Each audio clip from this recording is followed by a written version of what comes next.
تو میرا سوال روح کے متعلق ہے کہ روح جب ترقی کرتی ہوئی انتہا کو روحیں جب پہنچ جاتی ہیں، کیا وہ اسی حالت میں دائمی طور پر رہیں گی کہ وہ آخر میں فنا، یعنی بالکل ترقی کی جو آخری حالت ہے؟ کون سی حالت ہے وہ؟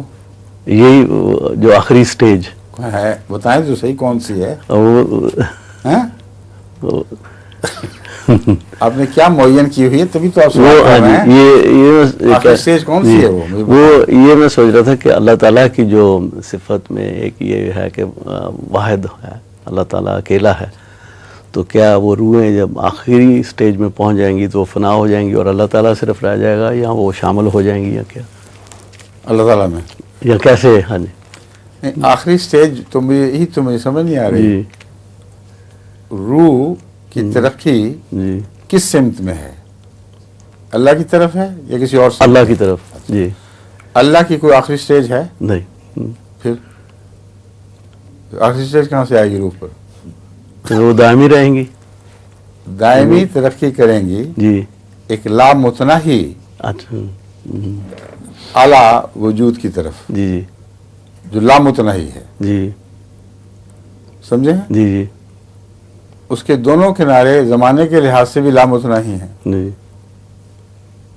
ازل اور ابد، جی ان کا کوئی کنارہ نہیں۔ جی، اس کی صفات لطیف تر لطیف ہوتی چلی جاتی ہیں بالکل، اور باریک در باریک مضامین اپنے بالکل، اندر رکھتی ہیں، جی جب تک وہاں تک انسان کا تصور نہ پہنچے وہ کھلتی نہیں آنکھوں کے جی، سامنے۔ بالکل بالکل، اس لیے کوئی شخص بھی یہ دعویٰ کر ہی نہیں سکتا کہ میں درجہ کمال تک پہنچ گیا ہوں، بالکل، اور آخری منزل کا جو تصور ہے یہ محض فلسفیانہ ایک چوچلا ہے، اس سے زیادہ اس کی کوئی حیثیت نہیں۔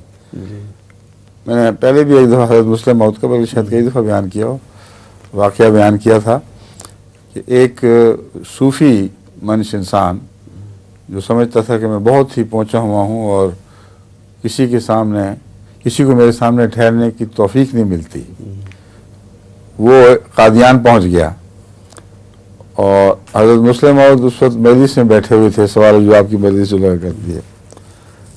اس نے آتے ہی آگے سوال کیا کہ مجھے یہ بتایا جائے کہ ایک شخص اگر کشتی میں سفر کر رہا ہو اور لمبا سفر ہو مگر آخر کنارہ آ جائے، اور جب کنارہ آ جائے تو پھر بھی بیٹھا رہے، تو آپ اسے کیا کہیں گے، عقل مند یا پاگل؟ اور مسلم موعود نے فرمایا کہ اگر ایسے سمندر میں سفر کر رہا ہو جس کا کنارہ نہ ہو تو میں جہاں اترے گا وہیں ڈوبے گا،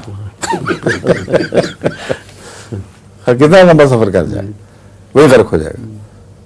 ایسا خاموش ہوا کہ اس کے بعد اگلا سوال ہی نہیں کر سکا۔ تو اللہ تعالیٰ قرآن کریم میں یہ محاورہ استعمال کرتا ہے کہ فی اللہ سفر، سیرو فی اللہ ہے، اللہ کی ذات میں سیر کرو، یہ فی اللہ والا مضمون ہے۔ بھائی ظہور مہدی آخر